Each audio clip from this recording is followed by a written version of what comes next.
Antes de começar, se inscreva em nosso canal e ative o sininho para receber notificações a cada novo vídeo. Curta, compartilhe e comente.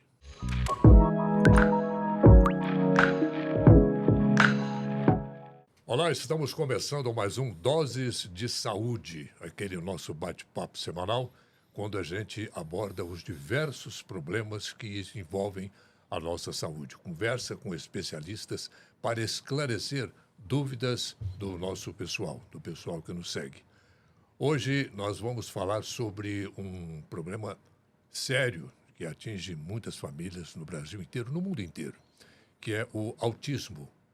É o espectro do transtorno que vem atingindo cada vez mais crianças, conforme vocês vão saber detalhes agora, nessa conversa que nós vamos ter com dois especialistas no assunto, Dr. Eduardo César Silva e Noemi Mendes. Muito obrigado pela presença de vocês aqui. Muito É um obrigado prazer pelo muito convite. grande tê-los aqui Obrigada. conosco. Bom, o doutor Eduardo é neuropediatra, que é o profissional médico que tem a capacidade de identificar e tratar crianças com desvios no desenvolvimento e também realiza o acompanhamento de crianças com doenças, transtornos de causa neurológica, incluindo o autismo.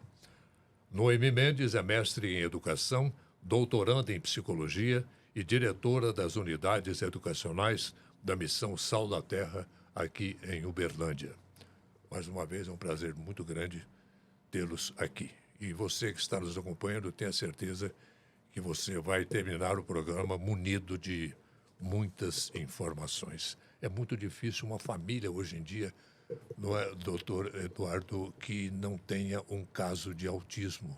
Sim, é o transtorno. Muito obrigado pelo convite, Opa, primeiramente, para falar desse tema tão importante, um mês tão importante, que é o chamado Mês Azul, que a gente vai até falar um pouquinho desse mês azul, dessa cor aí, se realmente vem, se cabe a gente chamar de mês azul ou não.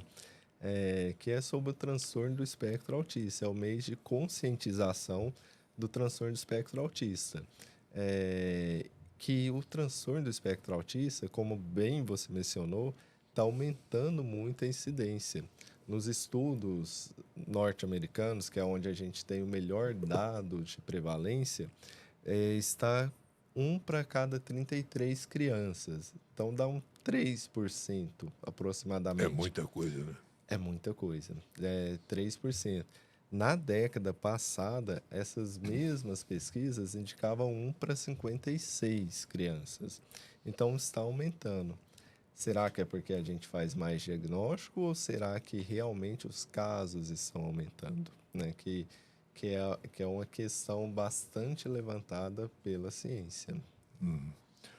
Bom, os sinais precoces, vamos dizer assim, de para você saber se a criança tem um transtorno desse tipo, são falta de contato visual, atraso de fala, dificuldade de socializar com outras crianças, não brincar de maneira correta, enfileirando e empilhando brinquedos, não dando função para eles, tal, tal, tal. Vai por aí uma série de sinais, não é, Noemi? Isso. O que você mencionou são características presentes, né, principalmente na primeira infância. Mas o que traz para a gente mesmo, enquanto indicação diagnóstica, né, é a questão da dificuldade de interação social, né, a limitações na comunicação e ou linguagem, e também as questões comportamentais, né?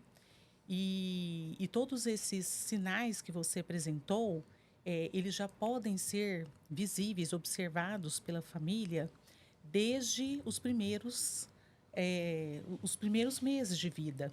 Aquela criança que, quando a mãe amamenta, ela não mantém aquele contato com a mãe, né?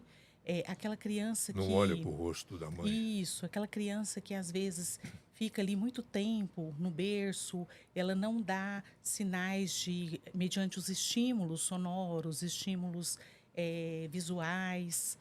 Então, isso tudo pode ser, né, algum dos sinais que a família, eh, deve estar observando. Outra questão também, a reciprocidade de quando esse bebê é chamado, atenção, né, para ir ao colo, ou alguma outra coisa. Ele pode, quando chama pelo nome, muitas vezes ele não atende. Usa as pessoas como ferramenta, né, para, por exemplo, abrir a porta, ele te puxa, te chama para você eh, realizar alguma ação, né, por meio dele, né, para ele, melhor dizendo. Então, isso tudo são questões que a família pode se observar, né? Aquela criança que não se relaciona também com seus pares, porque a criança por si só, ela gosta muito de interagir, né? De Brincar, né? brincar. E aí, com outras crianças, ela muitas vezes existe a recusa, então, tudo isso são traços, né, vamos dizer assim, que a família pode estar atenta e buscar ajuda profissional. Dentro disso, Eduardo, milhares de crianças perdem um tempo precioso por não procurar a tempo o atendimento especializado. Entretanto, desde 1 ano de idade, já é possível iniciar esse tratamento. Como é que é isso? Sim, os sinais que a Noemi citou são red flags, né? São bandeiras vermelhas que a gente tem que ficar muito atento quando elas estão presentes. E o diagnóstico do transtorno espectro autista, a gente tem que estar atento que não basta um sinal isolado, é o conjunto. Quando a gente fala em dificuldade de interação social, mas que dificuldade é essa? O que que a gente espera de uma criança de 1 ano, por exemplo, de 1 ano de idade, que já seria uma idade boa para se avaliar? A gente espera que ela já obedeça pequenos comandos. Por exemplo, meu filho, vá lá e pega o sapato. Meu filho, pega o controle, pega o celular. A gente já espera que ela tenha essa interação e tenha essa reciprocidade. Porque é algo que parece natural, mas para a criança que está no transtorno espectro autista é algo difícil. Ela está recebendo a ordem, ela tem que processar a ordem e ela tem que tomar uma ação em função do que foi falado para ela. Então, como ela tem essa dificuldade nesse looping de interação social, a gente já pensa mais fortemente no transtorno espectro autista. E outra questão interessante seria a questão sensorial, que também faz parte dos diagnósticos, que muitas vezes na escola a gente vê isso. Às vezes receba a criança, que ela se incomoda muito com o barulho do pátio. Parece ter uma hipersensibilidade ao som. Parece ouvir mais e machucar mais. É interessante, né, doutor, também, quando você traz essa questão sensorial, que muitas vezes, quando a família não percebe esses sinais, né, ou esses traços, isso vai ser muito visível na escola, porque a escola é um espaço de socialização, né? É um É. espaço de interação muito dinâmico, muito diverso. Então, quando a família não percebe, ou talvez nós até lidamos, né, doutor, com a questão da negação da família, em não, em estar naquele momento que ela ainda não aceita aquele diagnóstico, ou aquele, como o doutor disse, aquele sinal mesmo que ele apresenta, né? Por exemplo, ele não corresponde aos estímulos da idade, né? Então, a família às vezes pensa, de repente é um simples atraso, alguma coisa assim, mas quando chega na escola, isso torna muito visível, né? Então, porque lá, como foi dito, espaço dinâmico, então ali tem um sinal, ali tem muitas crianças, muito barulho, cheiros, cores, muitos Sim. estímulos. Às vezes, quando a gente pensa em escola, a gente tem aquela visão, escola, eu vou pegar o lápis e escrever, né? Mas não, a escola infantil,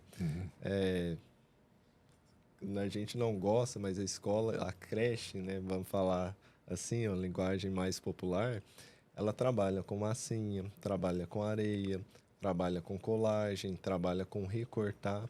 E as crianças no transtorno espectro autista, ela tem essa dificuldade sensorial em lidar com o toque da massinha. Ela parece ter uma certa repulsa, um nojo da massinha, dos slimes, né, da areia, tem uma dificuldade de pisar na areia. E a escola, ouçam o que o professor fala, estejam presentes na escola, converse. Muitas vezes, Isso para os pais. os pais. Os pais devem estar na escola Aham. e escutar o que o professor tem a falar. Porque muitas vezes eles levam um descrédito do professor. Ah, ele está falando isso porque não está dando conta do trabalho. Mas não, o professor está ali com outras crianças, tem uma experiência e hoje, cada vez mais, tem uma especialização em educação especial. A gente tem vários professores que têm essa especialização. Então, eles têm um olhar clínico. Se o professor levantou uma dúvida, vale a pena uma avaliação médica. Vale a pena levar. Nem que seja para desencargo de consciência, mas vale a pena levar essa avaliação. O diagnóstico precoce é fundamental. É fundamental, porque quanto mais cedo o tratamento, melhor vai ser a evolução dessa criança.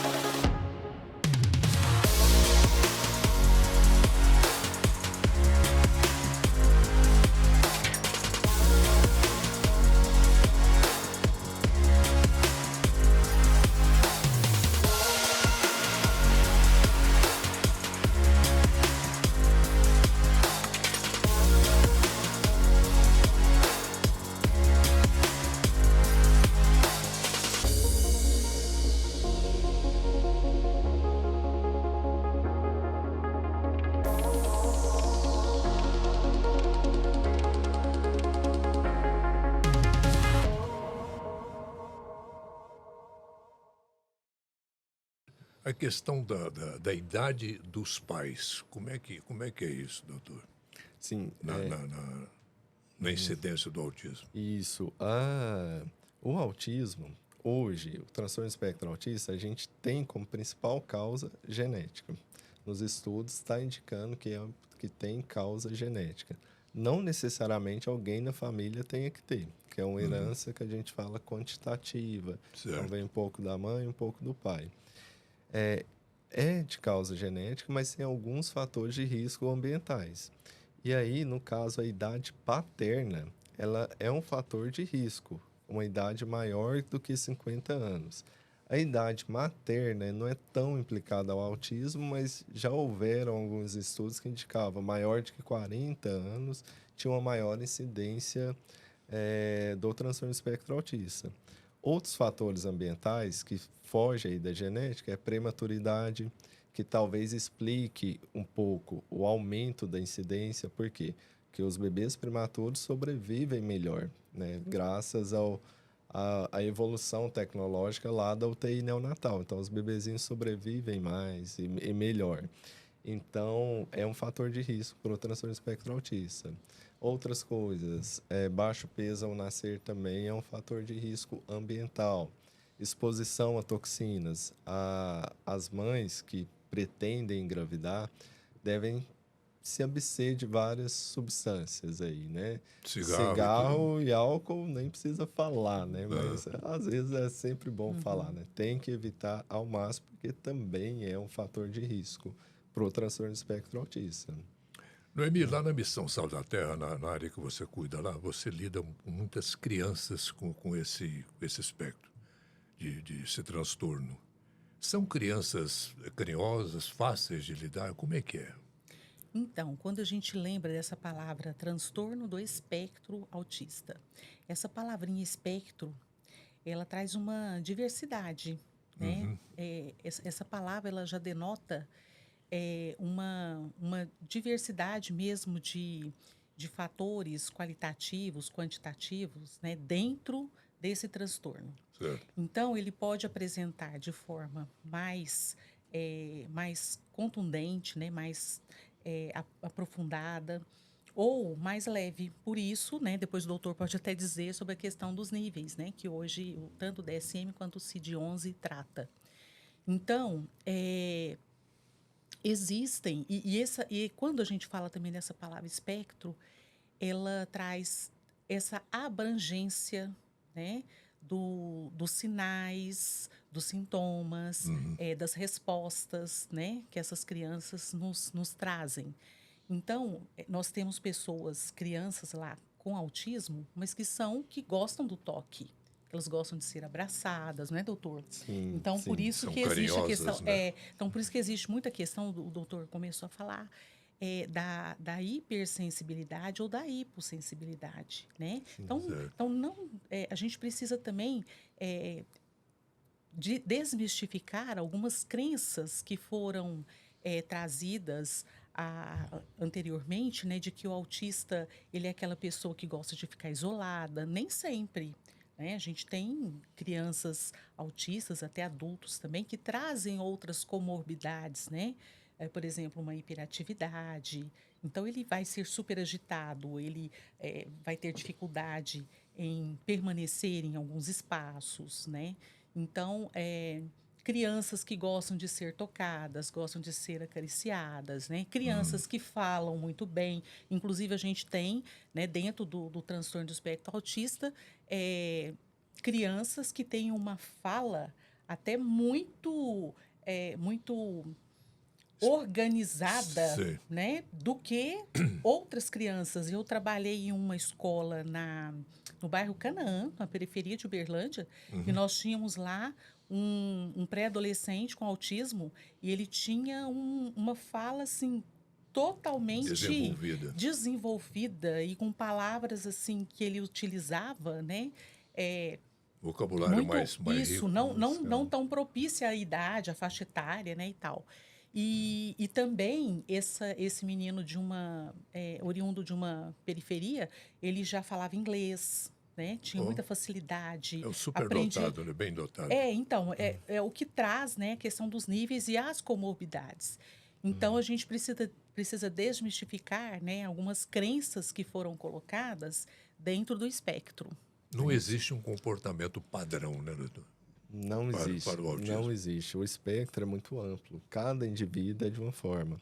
Até o DSM, o CID, que a Noemi falou, é onde a gente baseia o diagnóstico, né? Que é o DSM, é o Manual Estatístico e Diagnóstico da Academia Americana de Psiquiatria. Lá está descrito os sintomas, todos os sintomas, e o que é necessário preencher, quais critérios são necessários preencher para você fazer o diagnóstico de transtorno do espectro autista. Que infelizmente não tem um marcador biológico, não tem, faça o exame tal que você vai chegar aqui e você vai ter o diagnóstico. O diagnóstico é clínico baseado nesses critérios diagnósticos. E aí eles dividiram em 3 níveis, 1, 2 e 3, sendo um mais leve, o 3 mais grave.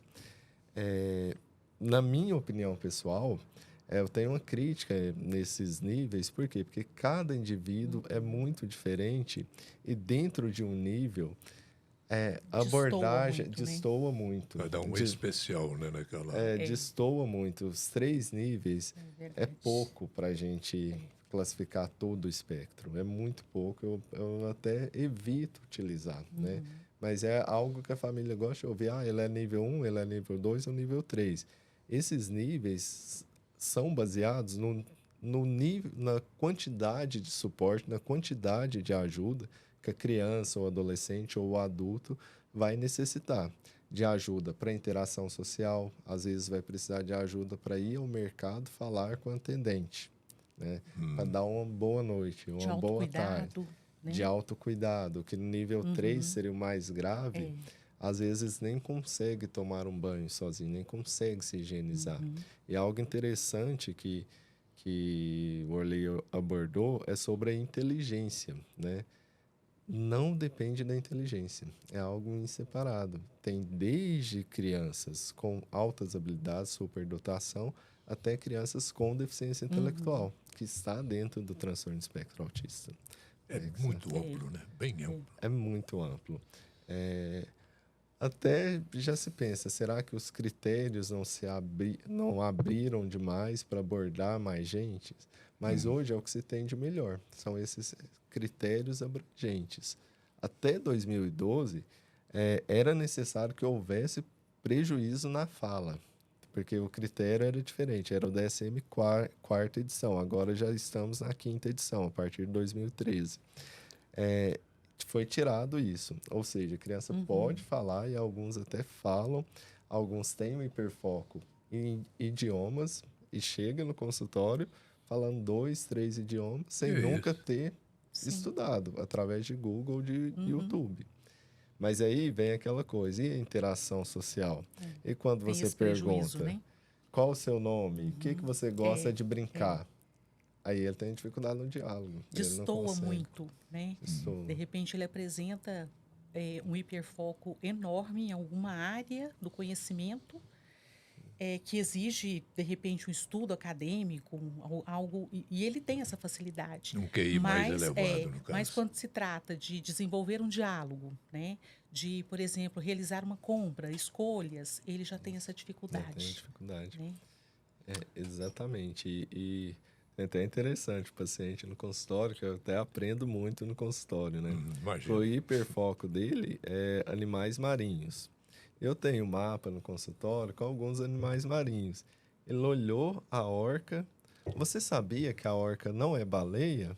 E que o olho dela tá errado? Não é no branco, é no outro lugar. Um menininho de 5 anos. Eu não sabia que não é baleia. Não é baleia. É da família dos golfinhos, tal. Eu, não sabia disso. Então, é o hiperfoco dele. Mas aí, quando você perguntava o que você gosta de comer, ele olhava para mim.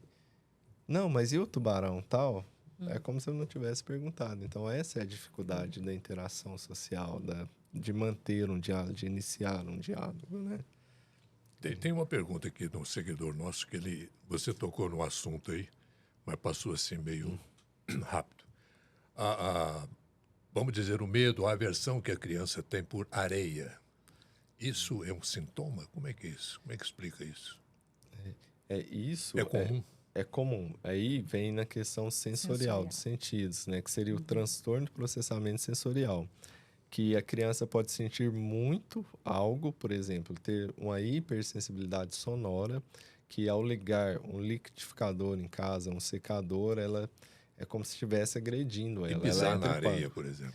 E aí pisar na areia também é a questão sensorial do tato, que às vezes o toque da etiqueta da roupa incomoda muito como se estivesse machucando.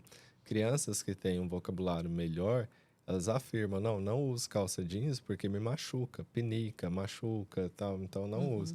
Aí a mesma coisa da areia, né? A areia dá uma sensação que muitas vezes parece machucar essas crianças.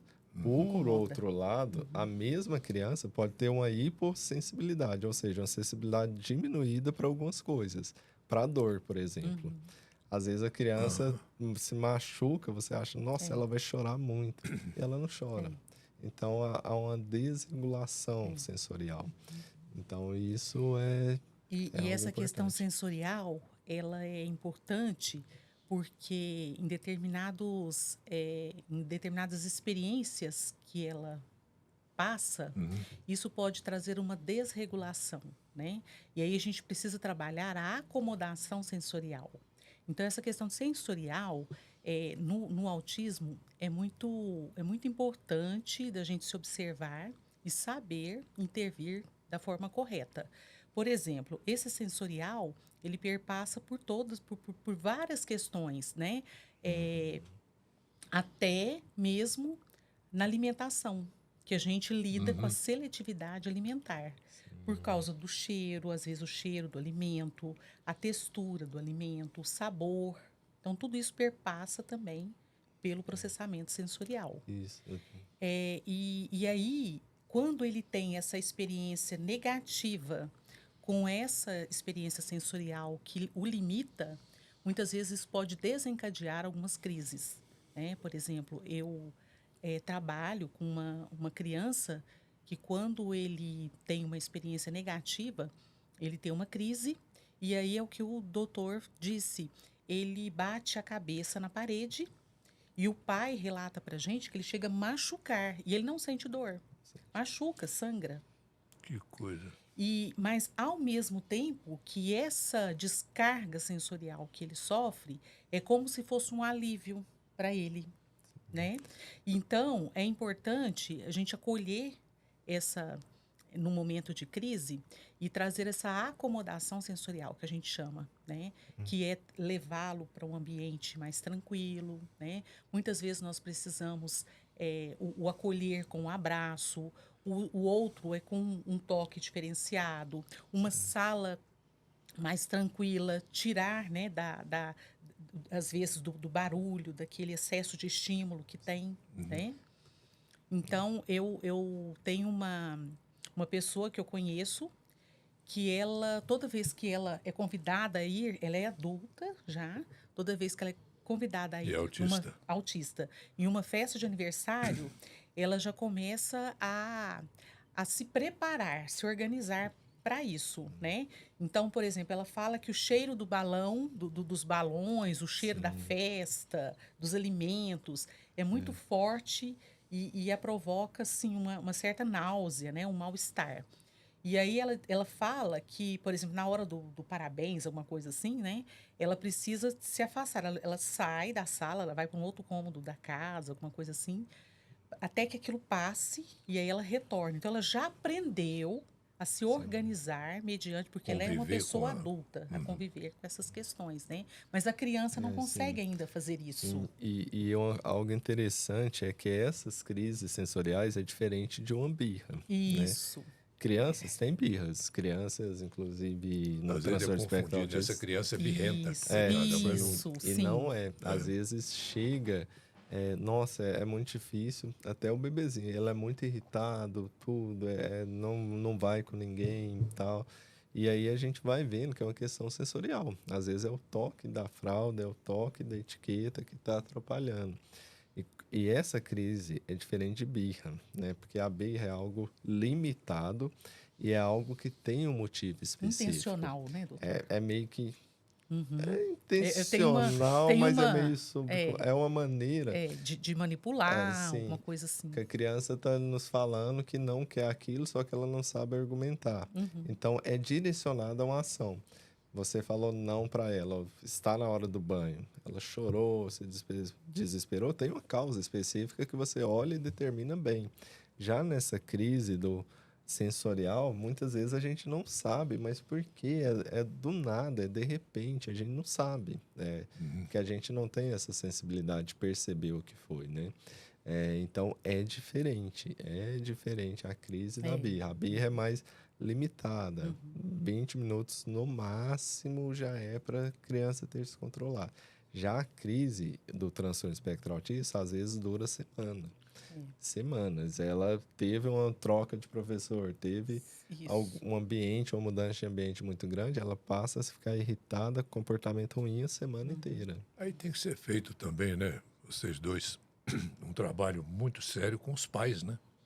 Porque tem pai, tem mãe que tá birrenta, não sei o quê, e chega chinelada, mão, essa coisa toda. Sim, com Isso certeza. só piora, né? Com certeza. A gente costuma dizer, né, que a informação e a formação da família, dos profissionais de educação, é imprescindível, né, para que haja essa compreensão e essa intervenção correta. Porque quando a gente fala de tudo isso, né, que se apresenta nas pessoas com autismo, a gente precisa também falar, né, de como prevenir, porque há como prevenir, né?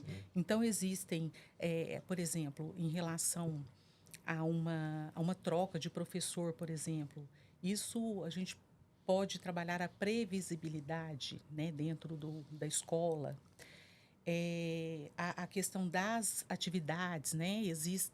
Existe uma dificuldade que eles têm, né, de permanecer na sala de aula e de cumprir todo aquele protocolo, aquele currículo do dia, né, o planejamento do dia, melhor dizendo. Então, a gente pode trabalhar com a rotina da sala de aula, que a rotina é uma forma de previsibilidade. O que seria isso?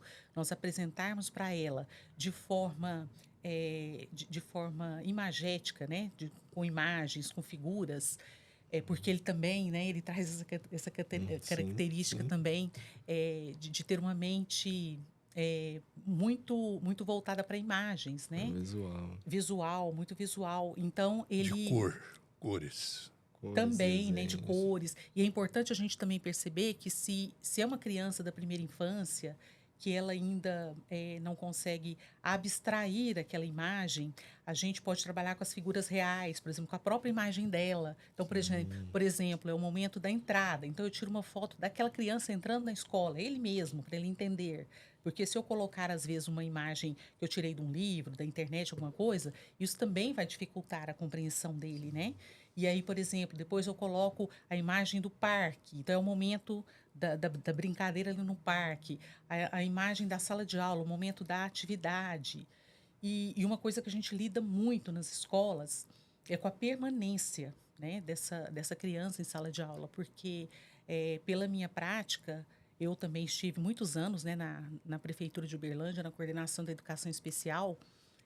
Nós temos muitas crianças que elas não conseguem ficar no período todo, das 4 horas e 25 minutos numa sala de aula.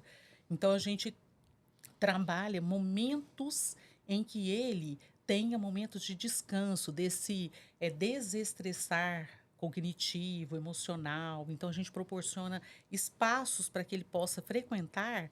E isso é legal porque a gente ganha na qualidade da aprendizagem dele. Ao invés de eu querer que ele fique ali na sala o tempo todo, eu entender que ele precisa, muitas vezes, de sair daquele espaço para ele ter pausas, né? Isso é Uhum. importante. Quando ele retorna com muito mais concentração, com muito mais atenção. Isso a gente estabelece muito nos ambientes escolares, sabe? É bem importante isso. A cooperação faz parte do ser humano. E a Unicred Aliança acredita nisso. Sabe da importância de cooperar e andar juntos para o desenvolvimento pessoal e profissional de cada cooperado. Estamos em Uberlândia e em mais 25 cidades, entre elas 3 capitais, e atendemos mais de 15 mil cooperados nesses 30 anos de existência. Não somos uma instituição financeira tradicional. Somos colaboração, planejamento, inovação e união. Tudo para você prosperar. Porque aqui um ajuda o outro e todos ganham. Unicred Aliança, 30 anos. Escolha cooperar. Escolha Unicred. Quer dizer, pelas informações que a gente tem, que o autismo não tem cura. Mas a criança que sofre esse transtorno, ela responde bem ao tratamento?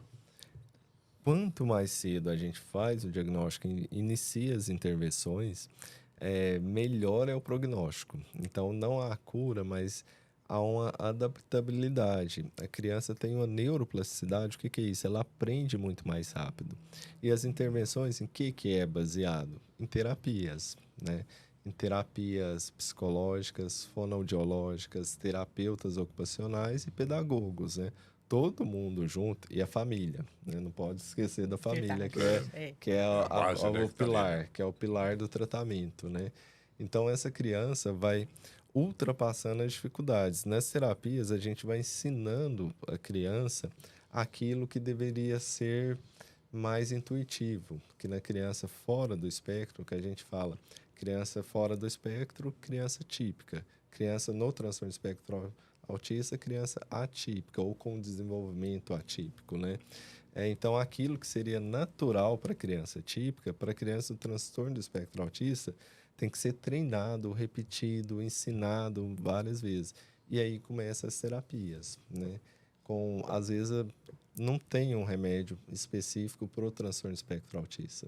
Que você, fez o diagnóstico, está aqui essa medicação que vai tomar de 8 em 8 horas. Não existe essa medicação.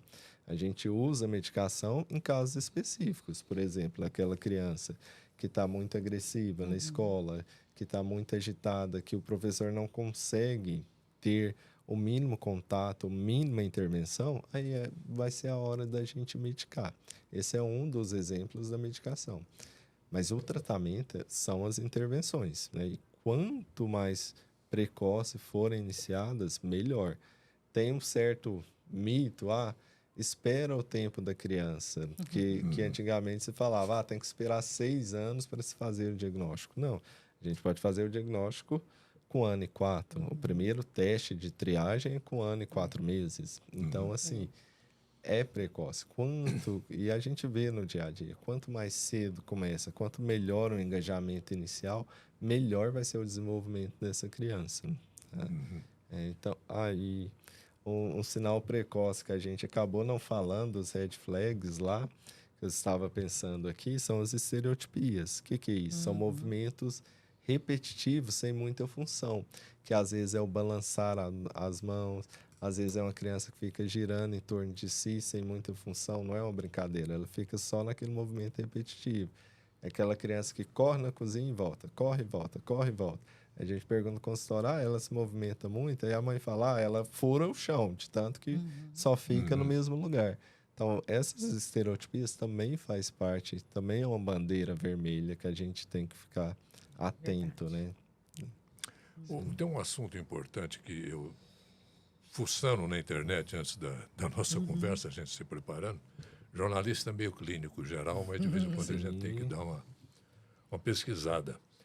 É que está mais que provado que as vacinas não causam autismo. Falou-se uma época que foi um médico, né, que em 1998, quando o estudo associou a vacina tríplice viral e a de sarampo a uma maior predisposição ao transtorno. Sim, e esse estudo foi... E tem gente que acredita até hoje isso pegou. Isso está provado que não existe, né, doutor? Não existe.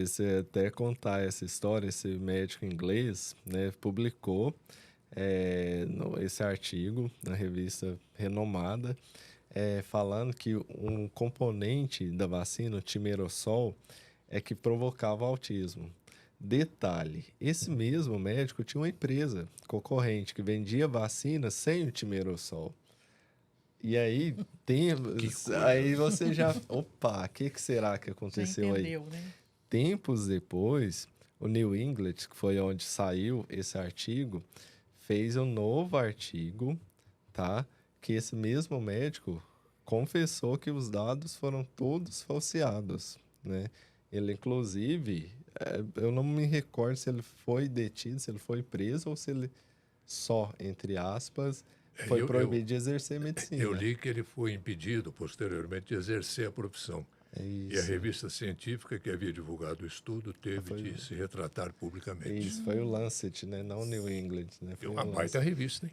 Então, sim, e é algo que perdura até hoje. Isso é algo que a gente ouve, mas está mais que provado que, ainda mais com a pandemia que nós tivemos, com todo esse questionamento de vacina, isso voltou à tona com tudo. Eu conheço uma pessoa que tem uma criança com transtorno, tipo de transtorno, e ela jura que foi a vacina. Foi uma vacina que ela tomou, não sei o quê, tal. Sim. As famílias são muito fragilizadas, né? A gente fala todos esses sintomas, todas essas dificuldades do dia a dia são muito fragilizadas, né? Então acaba buscando uma explicação, um culpado para aquilo, né? E a gente sabe que é algo aleatório, a genética é aleatória, né? Então, assim, não é não é algo que os pais fizeram ou deixaram de fazer, né?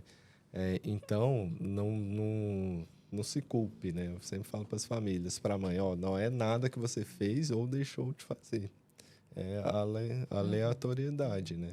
Então, elas são muito fragilizadas e são muito suscetíveis a essas fake news, né? Essas informações, tanto do tratamento quanto das causas, né? Então, a gente tem que tomar muito cuidado, espalhar informação boa, científica, para evitar que eles caiam em...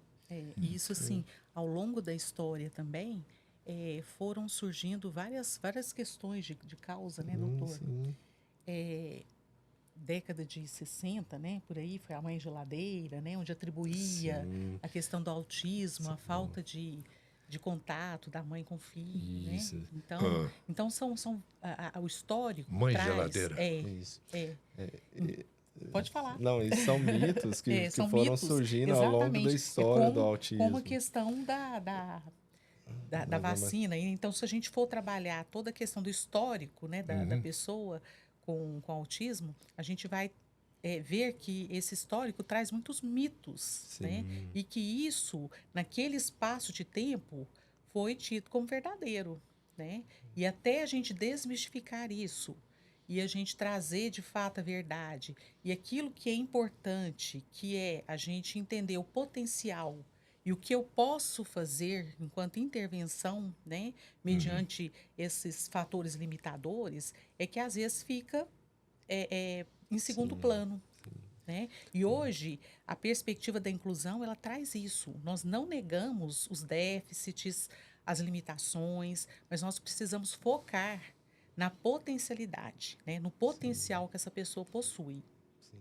E até falando nisso, o mês azul desse ano, o tema da OMS é valorizar as capacidades e respeitar os limites. Isso. É um tema que eu achei Bem pertinente, bem né? pertinente, bem bom, assim, né? Que cada criança, cada indivíduo tem uma sua capacidade diferente. Então a gente tem que valorizar isso, mas respeitar o O limite limite, dele, né? exatamente. Então foi muito bom Porque essa existiu escolha. também uma época no campo educacional em que a gente velava a questão também da deficiência, dos transtornos, né? Onde trazia a questão da normalização, né? Das práticas pedagógicas. E isso não é bom, porque é mais do que notório que o ambiente escolar é um ambiente diverso, né? Aí vem aquela história que eu ia te perguntar agora mesmo, a questão do bullying nas escolas, nos locais que a criança frequenta. Como lidar com isso? Então, Quer dizer, não tem receita, né? Mas o bullying, ele não é novo, né? Ele não é de agora. Isso aí nós estudamos, nós, né, vivenciamos isso muito. Porém, parece que hoje, por isso vieram, né, as legislações agora em janeiro deste ano, né, ele foi caracterizado como crime, né, por meio de uma legislação sancionada pelo presidente, onde hoje isso tem se caracterizado como um crime, né? Agora a gente fica pensando assim, por que que antes não era? Por que que antes a gente às vezes era zoado, a gente tinha um apelido, alguma coisa, e não acontecia, e hoje, né, tudo... Será que é muito mimimi, na minha época né? era tudo normal. Exato. normal. Mas a gente precisa lembrar, né? Eu gosto muito desse aspecto. Eu dentro da educação, eu me apoio muito dentro da perspectiva histórico-cultural de Vygotsky, né? A gente tem que fazer a leitura a leitura do momento que a gente está vivendo, né? Socialmente e de todas as formas. Então, a gente precisa lembrar quem são essas crianças, esses jovens, esses adolescentes de hoje. Ele não é o estudante que eu fui há alguns anos atrás, que você foi, né? Então, hoje, existe muitas vezes uma Nem fragilidade conviveu emocional. naquele lar mais conservador de Também, antigamente. né? Também. Então, tudo isso são aspectos que precisam ser levados em conta, né? E dentro do bullying, a gente às vezes pensa, né, naquela pessoa que está sendo vitimizado. Mas nós precisamos lembrar de que o bullying, eu costumo falar que ele tem 3 atores, que é aquele que pratica o bullying, aquele que é a vítima e aquele que é o espectador. Então, todas essas pessoas, elas se colocam numa posição que é importante a gente observar e intervir até, muitas vezes, terapeuticamente. Porque se eu não faço nada, se eu estou vendo acontecer alguma Você coisa, eu não fica faço cúmplice, nada. né? Exato. E o que me leva a fazer isso, né? O que pratica o bullying, por que ele está fazendo isso? Ele também recebeu algum tipo de abuso, ou ele também não foi trabalhado isso? E o que recebe, né? Como que está essa questão da autoestima dele? Como que ele se vê? A questão da identidade. Então, é muito importante a gente analisar esses 3 atores, né? Que eu gosto de chamar, porque é um contexto fragilizado, na verdade. Então, não adianta eu trabalhar, eu desenvolver dentro da escola programas, projetos, onde eu quero coibir a prática do bullying. Não, eu preciso intervir nessas 3 instâncias, né? Tem uma outra pergunta aqui, doutor Eduardo. Quais os mitos mais comuns sobre o autismo e como eles podem ser desmistificados? Sim, vamos começar pelo final. Aqui o que a gente está fazendo é maneira de desmistificar, né? De retirar, é espalhar o Informação. conhecimento, espalhar a informação, espalhar o conhecimento científico mesmo sobre a condição, sobre como lidar. Essa é a melhor maneira, é através do conhecimento, né? Que eu até uso muito nas redes, é que o conhecimento liberta, né? Então, o conhecimento vai te libertar de vários preconceitos. Os mitos, um da vacina se causar, né? E um que a Noemi falou da mãe geladeira, né? Esse daí perdura até hoje, né? Ele surgiu ali já nos primórdios, né? O transtorno espectro autista existe desde que a sociedade é sociedade, né? Mas como entidade clínica que a gente deu mais importância, começou ali na década de 30, né, com o primeiro estudo norte-americano do Kanner. E ele pegou 11 crianças e descreveu, um trabalho bem bonito, descreveu todo o autismo. Na época, chamou de autismo, né? Que vem do eu, né? Aquela criança que só fica no eu, fica dentro... 1942. Internaliza, né? 42, isso. 1942. Aí, em 43, veio o Hans Asperger, né? Com Isso. uma pesquisa com outro grupo de crianças. Isso, que aí a gente pode até falar desse Asperger, que é um... que antes era um diagnóstico, era uma entidade diagnóstica separada e agora está dentro do transtorno Isso. espectro autista, né, do Asperger. Um nos Estados Unidos, o outro austríaco, foram trabalhos diferentes, em um ambiente diferente, não havia internet para um conhecer o trabalho do outro no espaço de um ano. Né? Então, assim, foram trabalhos diferentes. O Kanner, lá nos Estados Unidos, que descreveu o autismo mesmo, o Asperger, já escreveu aquelas crianças que tinham habilidade muito boa em determinada área, Acima da média. acima da média, tinham uma inteligência boa para determinado assunto, mas, no entanto, a interação social, linguagem ruim. Daí veio a síndrome de Asperger, que é onde se classificava, hoje não é mais, o autismo de alto funcionamento, né? Hoje, Isso. como foi dito, né, a gente não mais classifica, não tem mais essas classificações. Síndrome de Asperger, síndrome de Rett, transtorno desintegrativo da infância, como é. Isso. Então, hoje é tudo autismo dentro dos níveis, Isso, 1, 2 e 3. hoje é todo transtorno do espectro autista, né? Isso. Que antes era dividido no DSM-4. Autismo infantil típico, autismo infantil atípico, síndrome de Asperger. O Rett saiu um pouco dessa classificação já antes, porque já se descobriu causa genética, bonitinho. E o transtorno desintegrativo da infância. Aí passou a ser chamado transtorno espectro autista. O Asperger, a gente quer tirar esse nome da medicina, tá? Por quê? Como é o nome mesmo, doutor? Asperger, Hans Asperger. É esse cientista, esse médico, né, sim, que, sim. que trouxe essa vertente do autismo de alto funcionamento. Por isso que ficou síndrome de Asperger.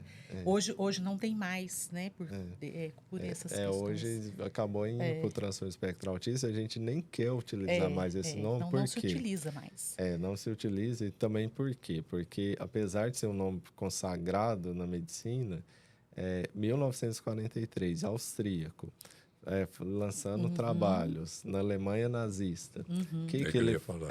que ele fazia com as crianças que não tinha essa inteligência acima, não Acima tinha da essa média. habilidade acima, que não se enquadravam no estudo dele. Ia para campo de concentração. Então, a gente quer tirar esse nome. Eu acho que já devia ter tirado. Né? Já Sim. não existe mais. Mas- a gente traz a Nessa título de, altura, né? de Mas informação mesmo, né? nas redes sociais eu ainda recebo muito. Ainda Mas é, o Asperger é autismo, não é autismo? Então, hoje está no transtorno espectro autista. Tem outros nomes Às aí vezes também a gente que... lida também com famílias que têm já o diagnóstico, né? Mas a mãe assim faz questão de falar, fala assim, ele tem autismo, mas ele é síndrome de Asperger, viu? Ou seja, é um autismo de alto funcionamento, né? Então, que hoje estaria ali no nível 1, tá? isso.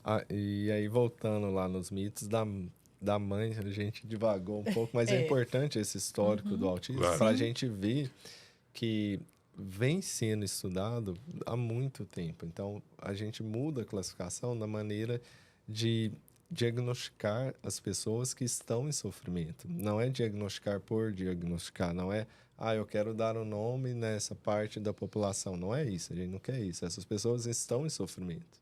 Antes elas não tinham diagnóstico e cresciam sem diagnóstico. Aí depois vinha ansiedade, depressão e um sofrimento muito grande.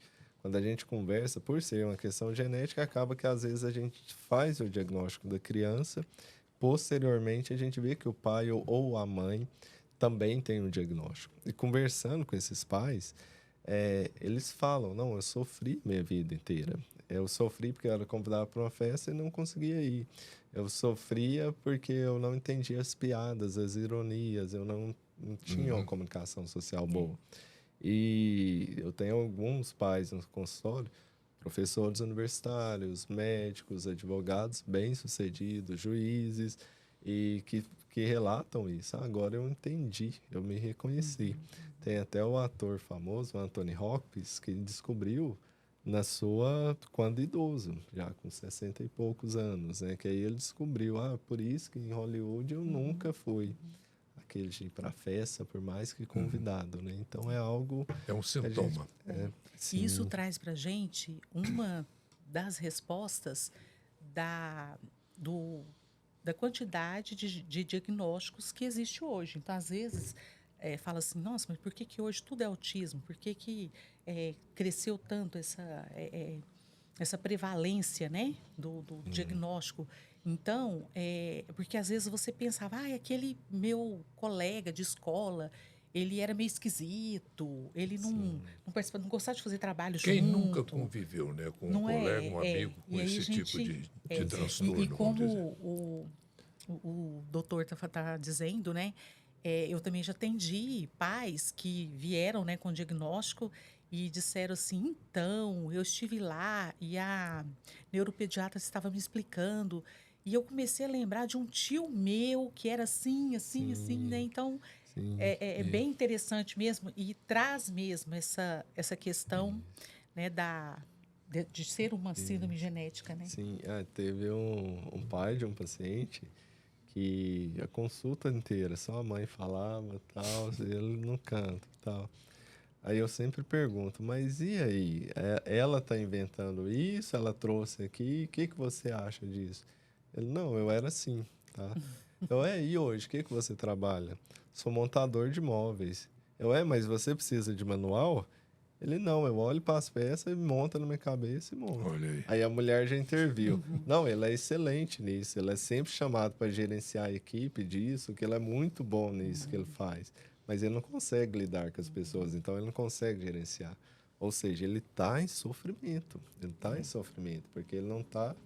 Ele é excelente naquilo, às vezes o hiperfoco dele, que ele falou, desde criança eu gostei de Lego, eu gostei disso. E levou isso para a vida toda, né? E aí, Orley, se você me deixa trazer um pouquinho para o campo da educação. Claro. Nós precisamos... Você está aqui para isso. Tá jóia. Nós precisamos, enquanto educadores, estar muito atentos a isso, porque a escola, ela traz ainda... A gente tem lutado muito por isso, né? Para que isso seja eliminado mesmo da escola, né? Dessa questão homogeneizadora, né? A escola traz essa característica de, por exemplo, se eu for pedir para os meus alunos, os estudantes, fazerem um trabalho, eu quero que todos façam um trabalho daquele jeito. Por exemplo, é um resumo, toda a sala vai fazer o resumo. Mas e aquela pessoa que não gosta ou não é boa para escrever, ele não pode, por exemplo, trazer essa atividade de uma outra forma? Né? Na forma de uma maquete, de um desenho, fazer uma paródia. Então, a escola precisa entender isso.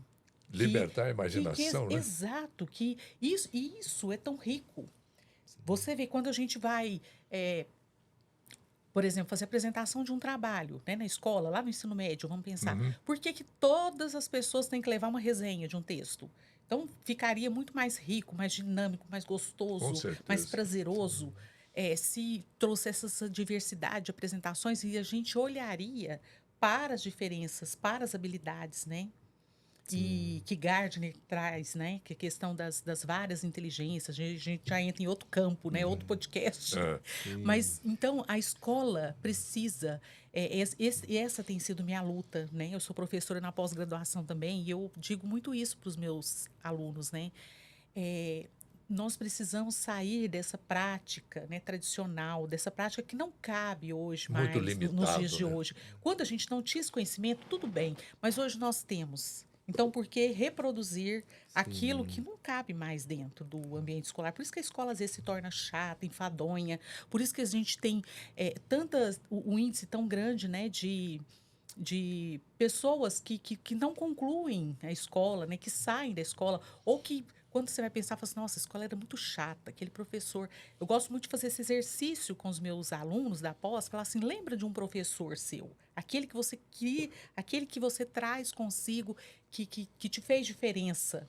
E aí eu faço essa provocação, Aham, porque hoje nós precisamos fazer essa reflexão, né, de fazer diferente. com certeza. Eu li uma notícia até no G1, dando uma pesquisada. Então eu queria de vocês a opinião. Uma médica, ela é professora associada lá da USP e é pesquisadora da plataforma científica Pasteur, lá da USP. Ela disse que no Brasil é algo precário o diagnóstico do autismo.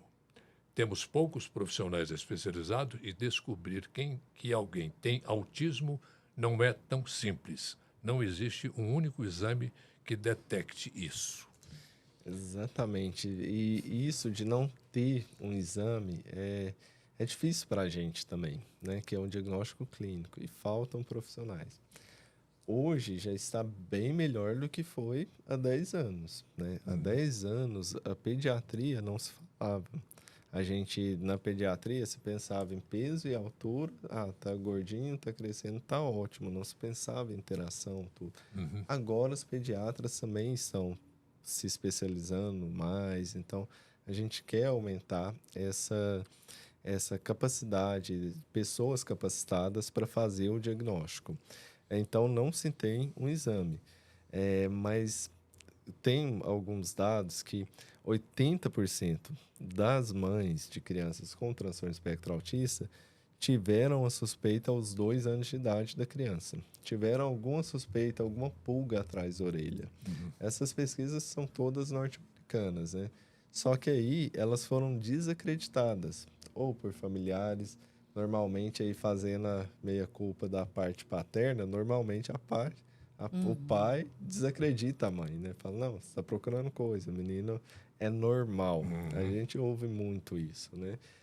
Então, os pediatras, aí eu convido os pediatras, porque os pediatras estão em contato com a criança nos 2 primeiros anos de vida, a cada 3 meses, a cada 4 meses, a ouvir a mãe, né? Que a mãe sente que há algo diferente, sente que há algo bastante diferente. A gente precisa pegar essas crianças cedo, né? Por quê? Porque o tratamento precoce é o mais eficaz, é o que faz melhorar, é o que faz a criança socializar e ter uma vida sem tanto sofrimento, uma vida mais independente, né? E aí eu colocaria uma outra dificuldade para ela, o custo, né?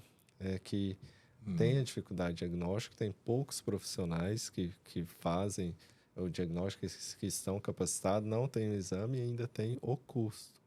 Depois que se faz o diagnóstico, não basta você fazer o diagnóstico, mas e agora? O que eu faço? E é um custo bastante elevado. É o tratamento. É o tratamento. É o tratamento. A gente lida muito com isso nas escolas, dessa dificuldade, né, da família. Porque, Na sua experiência lá no EMI, como é que é na missão? Com esse tipo de... Tem fila de gente esperando? Temos, infelizmente, a gente tem, né, na rede pública, a fila. Nós temos também uma carência muito grande, Orley, de alguns profissionais aqui em Uberlândia, que é no caso do fonoaudiólogo, Isso deve do ser no terapeuta Brasil, né? ocupacional. Eu falo Uberlândia porque Sei, é o quintal aqui na nosso, região, né? aqui na região, apenas me parece que Uberaba que tem a universidade, né? Não temos em outras cidades. Então, nós temos muita dificuldade. Por exemplo, nós temos alguns, lá na missão mesmo, vagas em aberto por muitos meses de fonoaudiólogo, de terapeuta ocupacional, né? E assim, existe mesmo essa carência, né?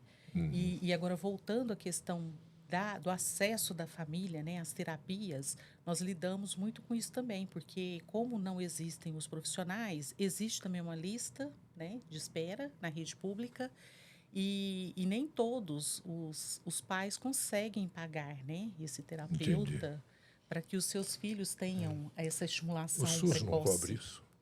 Não cobre, mas o Então, problema é a também, questão sim. da fila e a falta de profissionais. Mas mesmo no serviço privado, se você chega Tá difícil, né, e doutor? não precisa do tratamento, tal, tem uma fila. Mesmo no serviço privado, independente e privado, quando eu digo privado mesmo, você vai lá e paga na hora o profissional. Você tem que esperar na fila, né? Houve um tempo Independente também do convênio.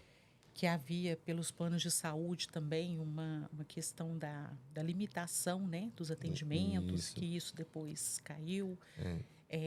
Então, assim, as famílias também passam por algumas dificuldades nesse sentido, né? Por exemplo, eu tenho mães nas nossas escolas que elas falam para a gente, olha, eu tive que fazer um convênio só para o meu filho, Sim. para ele poder ter o atendimento, né? E aí, muitas vezes, elas são frustradas por isso, porque chega também na rede privada e não tem o profissional. Então, então tem uma carência muito grande.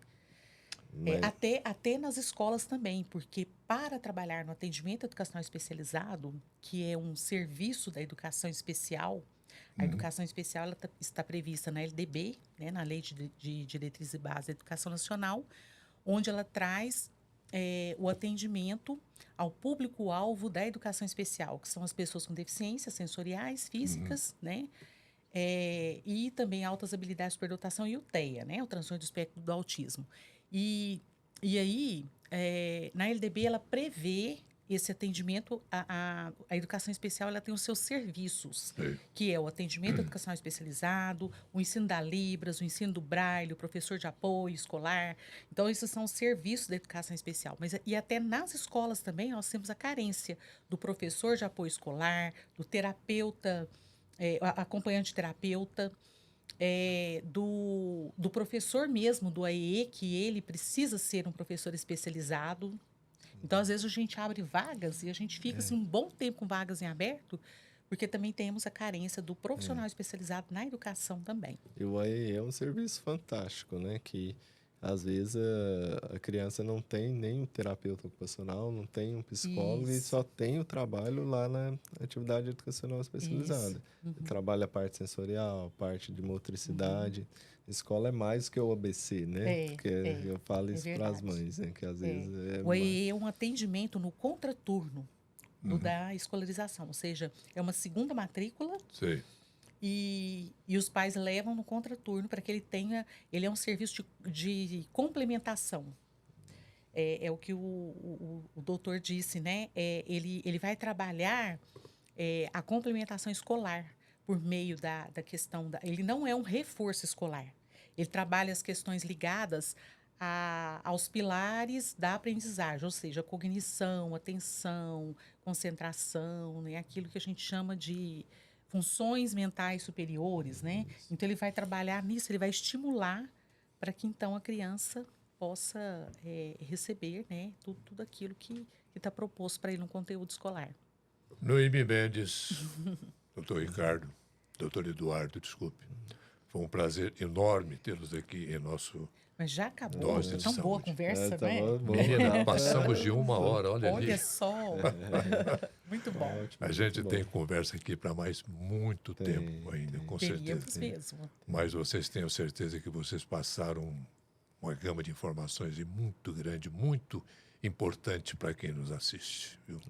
Muito obrigado, Noemi. Muito obrigado, Eduardo. Obrigado pelo convite. Foi um prazer enorme ter vocês aqui em nosso Doses de Saúde agora.